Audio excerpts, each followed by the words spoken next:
E eu vou ter a honra de abrir o nosso evento aqui com um panorama inicial do que é endometriose, para a gente ter uma ideia, um gostinho, um aperitivo de tudo aquilo que a gente vai falar nesses diversos dias aqui, nesses 4 dias de evento. E uma coisa que eu sempre gosto de falar é que ninguém trabalha sozinho, né? Então, sempre quando a gente fala em endometriose, é muito comum falarem que é uma doença do ginecologista, que o ginecologista estaria trabalhando sozinho, que ele diagnostica, que ele trata, mas isso não é verdade. O ginecologista não faz nada sozinho.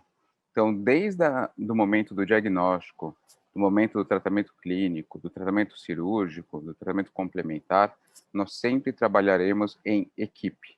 E sempre quando falarmos sobre tratamento, nós vamos falar de um tratamento multidisciplinar, de um diagnóstico multidisciplinar, né? Sempre nessas trocas de experiências, a gente vai ganhando muito, a gente vai aprendendo muito. Eu mesmo, como ginecologista, eu aprendi demais.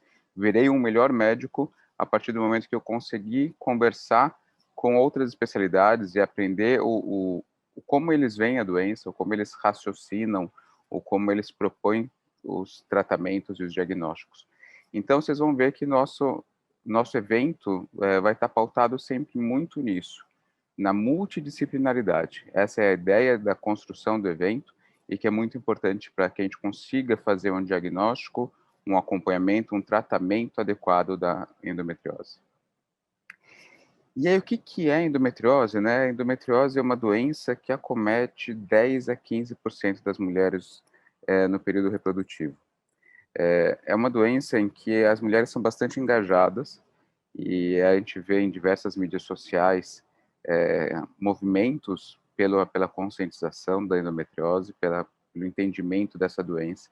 Esse aqui é uma hashtag que surgiu há alguns anos, chamado One in 10, uma em 10, justamente para tentar lembrar sobre esses 10% das mulheres no período reprodutivo acometidas por essa doença tão importante, e que a gente vai mostrar os efeitos dela sobre todo, não só sobre as mulheres, mas sobre todos que as rodeiam. E quando a gente fala em 10 a 15% das mulheres no período reprodutivo, olha o tamanho de amostra da nossa coorte, né, da quantidade de mulheres acometidas no mundo inteiro. Então, nós estamos falando em aproximadamente 200 milhões de mulheres no mundo, e nós estamos falando de aproximadamente 8 milhões de mulheres aqui no Brasil. É muita gente para que essa doença continue a ser menosprezada, né, não ser vista como ela deve ser vista. A importância que ela tem, o impacto social que ela traz a todos.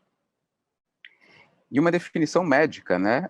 O que é endometriose? A gente precisa dar essa definição médica. Então, é a presença do estroma ou glândula endometrial fora do útero. O que é isso? Eu costumo brincar com as minhas pacientes quando elas vêm no consultório. Eu gosto muito de desenhar, então eu acho que é muito importante que todas as pacientes saiam do consultório compreendendo o que está acontecendo, né? Entendendo aonde tem doença, aonde não tem doença, quais as consequências desses locais comprometidos. E eu costumo brincar que a função do útero é basicamente gestacional, né? O útero não produz hormônios, o útero não tem nenhuma outra função a não ser, entre aspas, uma incubadora, né? Então, todo mês o útero tem que estar pronto para receber um bebê. E eu costumo brincar justamente que aquele tecido que reveste a cavidade intrauterina, ele é um colchãozinho para um bebê.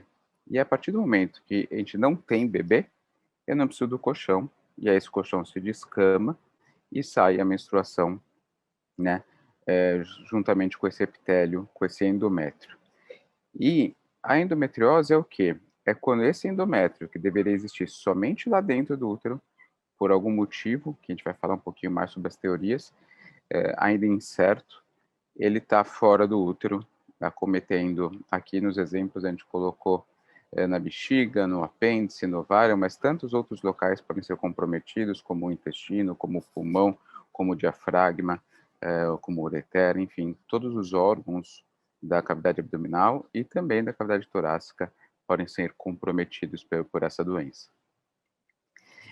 E é importante a gente falar que a gente dá uma definição médica, né, sobre o que é a endometriose, Mas muito mais importante do que essa definição médica é entendermos todo o impacto dessa doença.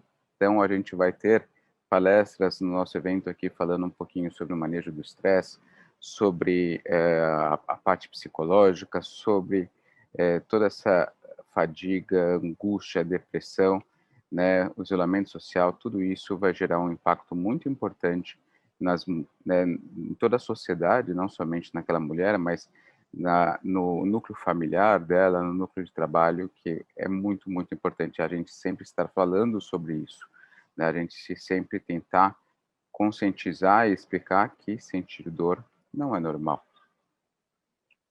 Esse aqui talvez fique um pouquinho mais difícil de entender para quem não está muito familiarizado com linguagem médica, com trabalhos científicos, mas esse é um trabalho de 2004, um pouquinho antigo já, mas eu acho muito, muito didático esse gráfico. É um trabalho brasileiro, tá bom, do pessoal da Unicamp, o professor Peta, o professor Barramondes, aqui citados.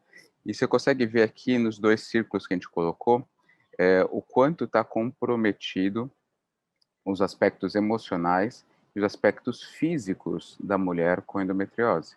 Ou seja, então, quando a gente vai avaliar a qualidade de vida, nós avaliamos alguns aspectos, todos eles citados aqui embaixo, né? Capacidade funcional, aspectos físicos, dor, saúde geral, vitalidade, aspectos sociais, emocionais e saúde mental.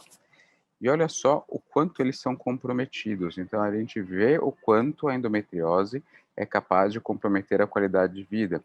Então, muito mais do que uma definição médica do que é endometriose, a gente tem que sempre enxergar esse todo, enxergar a paciente por completo, e aí sim a gente poder entender o que está acontecendo. E como a gente vê, eu falei no começo da apresentação, né, das pacientes serem engajadas, estarem envolvidas em mídias sociais, aqui eu estou trazendo só algumas das mídias sociais que a gente vê sobre endometriose, são todos grupos criados por pacientes, tá bom? Não são grupos criados por médicos. E aí a gente vê aqui, por exemplo, a Nancy Peterson, né, que ela é uma enfermeira americana, que tem um grupo no Facebook com quase 500 mil seguidores de endometriose, né? Aí eu vejo aqui outros grupos também no Instagram e outras mídias sociais, cada vez mais, e o mais interessante é justamente isso, nós entendermos o quanto a gente vê de impacto, né, que acaba causando nessas mulheres e o quanto essas mulheres acabam se juntando em busca de informações de qualidade, em buscas de descobrir aonde fazer um diagnóstico, qual médico é um bom cirurgião, que alternativas outras de tratamento. E é isso que a gente tem por intuito aqui também no Instituto Vivendo, que é justamente trazermos informações de qualidade, justamente tentar responder todos esses questionamentos de vocês. Né? Nós temos parceria com diversos grupos de pacientes, né? Fazendo lives frequentes, ajudando também em atendimentos filantrópicos, mas a gente não consegue atender a todos, né? Então, eu acho que é muito importante essa teia, né, de apoio e de bons fluidos, né, de bons atendimentos, de boa disseminação de conhecimento.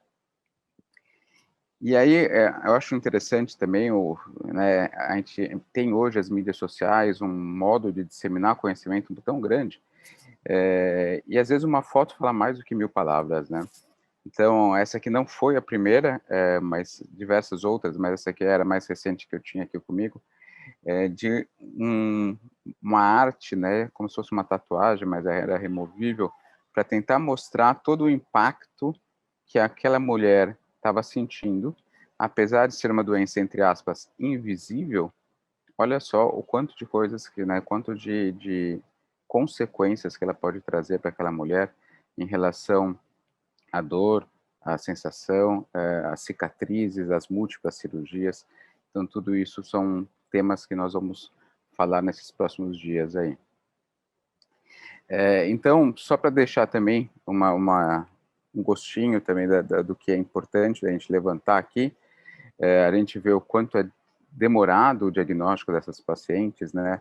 É uma doença teoricamente invisível, e acaba tendo um diagnóstico tardio. A gente já viu trabalhos mostrando aqui no Brasil um diagnóstico médio entre o início dos sintomas e o real diagnóstico da doença em torno de 7 anos. Isso é muita coisa, né? É muita coisa. E o mais incrível ainda, o mais surpreendente ainda, é que esse trabalho foi realizado em grandes centros universitários, né, de São Paulo. E se a gente pensar em periferias, isso é ainda maior, esse tempo é ainda maior, né? E quando a gente fala no diagnóstico tardio, a gente acaba levando a uma doença avançada, com um dano já importante, um dano severo, né? A gente tem que levar em consideração também que é uma das principais causas de hospitalização, se levarmos em conta as doenças ginecológicas, que não é incomum essas pacientes virem com múltiplas cirurgias. Eu já tive paciente que chegou para mim com 9 cirurgias prévias, e eu fui o 10º a operar, né? E tudo isso leva a um monte de cicatrizes e a complicações cirúrgicas, né? Que a gente tem que tentar evitar ao máximo para que a gente consiga fazer um diagnóstico e um tratamento preciso logo do início, né? Isso a gente vê muito pela falta de especialistas que existe no mercado. Então esse também é algo que precisa ser feito para que a gente consiga disseminar e criar critérios, né, objetivos de como escolher esse cirurgião. Então talvez a gente consiga mostrar isso também nas palestras mais adiante. E então como eu disse desde o início, é um impacto social extremamente importante, seja pela dor, seja pelo isolamento social, seja porque aquela mulher fica faltando às suas atividades sociais, ou mesmo aos seus compromissos de trabalho, os compromissos profissionais, tem uma queda de produtividade, chega a perder promoções, chega a perder opções de estudos, um PhD, um doutorado, enfim, né, chega a ter um impacto muito importante na sua vida familiar. Hoje mesmo, eu estava vendo agora uma reportagem que saiu hoje no UOL, e que estava falando sobre a mulher que fez o diagnóstico de endometriose, e ela se sentia culpada porque ela tinha dor no ato sexual, né? Não vou trazer o nome dessa paciente, mas eu vou trazer um nome de uma paciente famosa, que ela mesma deu essa mesma declaração, a Giovanna Eubank, né? Como várias outras personalidades também famosas que são portadoras de endometriose. Ela fez o diagnóstico através da dor no ato sexual. Talvez por ser uma mulher mais conscientizada e com acesso à saúde de ponta, ela conseguiu fazer um diagnóstico não tão tardio, mas muitas outras mulheres, elas têm esse diagnóstico bem mais tardio porque são estigmatizadas como se fosse uma frescura dela, e isso não é frescura. Dor não é frescura, né? O ato sexual é um momento para ser prazeroso para o casal, então não é para ser doloroso para o casal, né, em momento algum. E olha só o impacto financeiro, o Daniel vai falar um pouco mais sobre isso, né? Mas olha só esse trabalho mostrando um impacto nos Estados Unidos de 78 bilhões de dólares ano em custos diretos sobre a endometriose. É muita coisa, né? Muito dinheiro. Então a gente precisa ter noção de que realmente é um impacto muito, muito importante. Então, como eu disse no começo, a gente sempre tem que pensar em duas coisas, em multidisciplinaridade, né? Então isso daqui, esse esqueminha aqui mostra justamente isso, que às vezes um profissional vendo de um jeito diferente, ele consegue te trazer uma informação que complete o seu raciocínio, né? E aí a gente consiga oferecer o melhor tratamento para aquela paciente. Mas esse esqueminha aqui, esse desenho aqui também mostra uma coisa chamada empatia. Nós precisamos ter empatia pelos outros, para a gente conseguir entender o que está acontecendo. Então, uma das principais coisas que a gente tem que fazer é deixar a paciente falar. Ouvir a paciente, e a partir disso a gente consegue fazer uma grande parte dos nossos diagnósticos. E além de tudo isso, esse esquema também mostra uma outra coisa, chamada equilíbrio, né? E eu estou gravando a minha aula aqui, né, de uma praia no Ceará, e justamente para mostrar isso, porque a gente mostra que nós estamos sempre trabalhando, nós estamos sempre, né, nos estressando naquela vida corrida, né, de São Paulo, mas nós também temos que equilibrar com momentos de lazer para que a gente consiga produzir, né, que a gente consiga viver nossa vida. Então, nada melhor do que um belíssimo pôr do sol em Barra do Maraú.